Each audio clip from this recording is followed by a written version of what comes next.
White House hopefuls target Trump for anti-LGBT policies.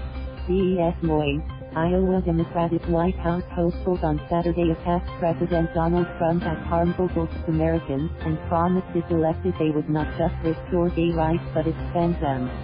Speaking to a crowd gathered in front of the Iowa State Capitol as part of the Des Moines Gay Pride festivities, 7 candidates went after the president and offered their visions for how their administrations would handle gay rights differently. We now have a president who is a racist, who is a sexist, who is a xenophobe, who is a religious bigot, and who is a homophobe, Vermont Senator Bernie Sanders said to cheers from the crowd. Sanders promised to unify Americans behind a push to end all forms of discrimination. Former Texas Rep. Beto O'Rourke said Trump's discriminatory actions and rhetoric doesn't just offend our sensibilities, it fundamentally changes who we are as a country. You do not have the epidemic of violence against transgender Americans until you have a president who dishonors the service of transgender Americans with his transgender truth ban, he said. Let each and every single one of us stand up against it. Former Maryland Rep. John Delaney slammed Trump as a president that is discriminatory in every sense of the word, and New York Senator Kirsten Gillibrand denounced the Trump administration's rollback of protections for transgender students as immoral. Both O'Rourke and Gillibrand pledged to sign the Equality Act into law, which would provide federal protections against discrimination of individuals. But Gillibrand went further than the other candidates speaking at the forum, outlining the comprehensive rights policy she's released. Her policy would allow individuals to choose a third gender identity on their driver's license, allow transgender students to use the bathroom that corresponds with their gender identity, and fund mental health treatment for abuse, among other things. She's the only candidate thus far to release a proposal focused on the community. The administration under my presidency will be the most gay rights friendly in the history of the world, Gillibrand said.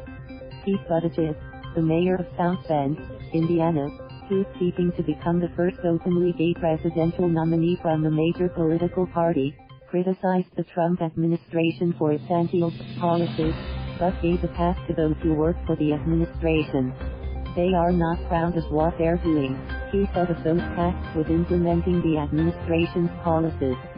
In addition to speaking at Saturday's forum, a handful of presidential candidates fanned out across Des Moines on Friday night and Saturday morning, greeting voters at the Gay Pride celebration. Gillibrand bartended at a local gay bar Friday night, and O'Rourke ran in a 5K Saturday morning, while Sanders and others walked the streets of the Gay Pride Fair. The focus on gay rights in Iowa took on historical significance, as this year is the 10th anniversary of the Iowa Supreme Court ruling in favor of same-sex marriage in the state, and a number of the candidates paid homage to that history in their remarks. Trisha and Kate Barnum, the lead-off plaintiffs in that case, appeared on the sidelines of the event and greeted some of the candidates who spoke. According to Daniel Hoffman-Zinnel, Executive Director of ONEAWA, a Des Moines-based rights organization, the state's community has grown in numbers and organization in recent years, particularly since Trump was elected. We're a very engaged community because we are so personally impacted by so many things our legislators and politicians are making decisions upon, he said, noting the Republican-controlled state legislature recently passed a law effectively barring the use of Medicare and Medicaid for gender reassignment surgery. While Buttigieg has a pitch to make as the first openly gay candidate in a same-sex marriage, Hoffman-Zinnel said he doesn't have a claim on the community as a whole and that candidates overall should be speaking out more about gay rights. You have this huge platform to talk about issues that we care about, and you have an opportunity to potentially educate people that are unaware or uninformed. So I think we would love to see more of the candidates use their space of privilege and power to engage in these conversations, he said. Thank you for watching. Please subscribe.